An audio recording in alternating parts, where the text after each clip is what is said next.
Hello friends नमस्कार मु हरीश स्वागत करुच्ची आपको आउ एक नुआ भिडियो। तो वर्तमान समय स्कूल छुट्टी को लेकर एक बड़ अपडेट दि जाएगी।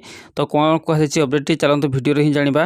ता पूर्व भिडियो लाइक करूँ फ्रेंड्स, जदि चैनल को नुआ कर चैनल को सब्सक्राइब करेंगे और पाखर बेल आइकन में क्लिक करेंगे आगे लाटेस्ट अपडेट पाइबाई। तो देखो कहुई कि 20 सब स्कूल छुट्टी और अंगनवाड़ी छुट्टी प्रचंड ग्रीष्म प्रवाह को दृष्टि रखी प्रशासन पक्षर एपरी निष्पत्ति नि परवर्ती आदेश जाए यह निष्पत्ति जारी रही।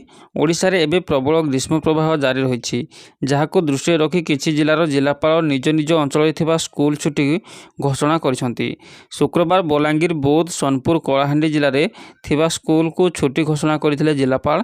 आउ एबे नवरंगपुर जिलापाल मध्य जिलार समस्त जिला को छुट्टी घोषणा करिसंती।